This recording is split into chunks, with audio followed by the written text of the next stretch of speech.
Good afternoon, Todd Underwood from United Gun Group, and this is going to be my first video blog of the week. For the past week and a half, 2 weeks, we've been talking about Black Lives Matter, Philando Castillo, and the other gentleman from Baton Rouge, Louisiana that got shot. Wednesday night, I was driving home from the airport. As I'm driving down the highway, hurrying home late at night, I'm doing about 85 miles an hour, and it was probably a 65 if I recall correctly. Driving down the road, hurrying home, not paying attention, I pass a state trooper. Immediately slam on the brakes to try and slow down. Obviously know I'm going to get caught. He gets behind me and follows me for about a mile. Then all of a sudden I see the lights turn on the police car. What I did then, you should do next time you get pulled over. What I did will drastically increase the chances of you not getting a ticket, not getting your ass kicked by the police, and not getting shot. I conceal and carry. I carry a gun everywhere I legally can. Now, as I'm getting pulled over, I pull over as quick as I safely can. As soon as I get safely stopped on the side of the highway, I roll all the windows of the car down. I turn the overhead lights on. I shut the engine off to where all the lights are on. There's no noise coming from me, any of that stuff. I put my hands on the steering wheel with my fingers open like that, and I sit there and I shut up and don't move, and I wait for the police officer. He comes up, he's shining his flashlight around, looking around, stands kind of at an angle to where you have to look up at him like that, and says, "Sir, want to let you know the reason I pulled you over is I caught you speeding." I then respond like this: "Good evening, officer. I need to let you know I have a conceal and carry permit." He immediately asks me if I'm carrying. I tell him yes. He says, "Where is it?" I said, "It's in the console of the car." He said, "Sir, another problem. I show this car being registered to a silver Toyota Tundra. I drive a 7 Series BMW, which I just bought." Okay. I didn't have proof of insurance on me. I didn't have proof of ownership. I forgot and left all the paperwork at home. So he asked me for my driver's license. I give it to him. He goes back to his car. 5-6 minutes pass. He comes back up, hands me my driver's license, says, "All right, sir, I'm not going to write you a ticket tonight. Go ahead and get home. Be safe." I take my license, roll up the windows, turn the car back on, and I go home. Let's analyze that situation real quick. As I'm getting pulled over, this cop doesn't know me. He doesn't know me from any other person on the road. But what he does know, as he's approaching my car, he sees a car with the engine off, with all the windows rolled down, with the lights on, and the driver has his hands gently placed on the steering wheel. He can immediately see I'm by myself. He can immediately see the engine's off, so I'm not going to run from him.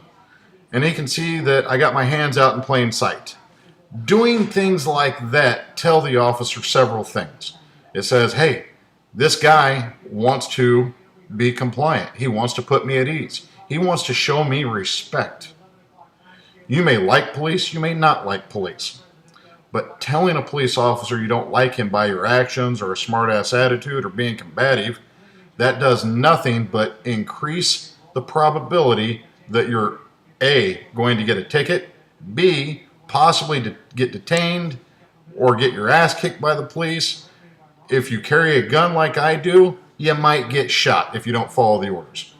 In today's society, when you see police getting shot year-round in various situations when they pull somebody over, it's not out of the realm of possibilities for a police officer to get shot by a complete stranger for no reason just because he's pulling somebody over. It happens. By doing what I did, I increased my chances of not getting a ticket, not going to jail, not getting my ass kicked. By me carrying a gun, by telling him I had it and showing him where it was, I also increased my chances of not getting shot. Now, over the past week and a half, we've seen 3 people get shot and killed by the police. 2 of them black, 1 of them white. The guy in Minnesota, we don't know what happened. No matter what you try and say, no matter what the girlfriend says, you do not know what happened in that car prior to that camera rolling. All you know is you have a hysteric girlfriend yelling and screaming, obviously panicking because she just saw her loved one get shot, and that's understandable. But what we don't know is what happened up into right before that guy getting shot. We don't know if he was combative, if he was following orders, if he had an attitude, if he was told not to do something. We don't know any of those facts yet, and we will never know, because right now it's her word against his. If that guy, Philando Castillo, was being an asshole, being combative, arguing with the cop, reaching for his gun when he was told not to, or doing something along those lines, he probably deserved to get shot. It was a justified shooting. Or B, he was doing exactly what the officer told him to, and the officer flipped out, and the officer shot him for no reason. It's one of those two things. I don't think it's in human nature just to shoot somebody just for the hell of it, especially if you're a cop. I tend to think most cops are good people. They want to serve, they want to protect.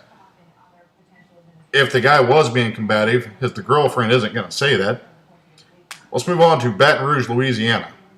We have a career criminal with a rap sheet of numerous things. He already has drug charges, statutory rape charges, weapons charges, all these things in his past. The police show up to a scene because they were told a large black guy had a gun. They show up, they find a large black guy being combative, refusing to follow orders, getting tased, wrestling with the cops, and guess what? He had a gun. He got shot. It shouldn't be an issue. Now in California, we had a white guy get shot who was unarmed by police. If you watch that video, the police told him numerous times to follow orders. He refused to follow orders and he got shot. He wouldn't show his hands. Where are the protests? Where's the national news on this situation? Where's the public outcry?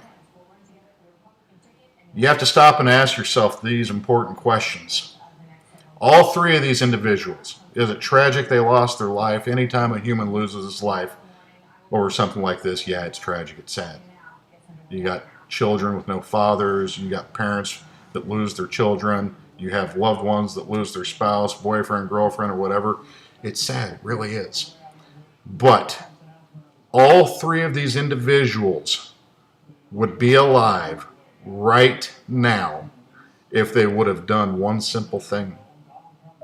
Follow orders. Listen to the police.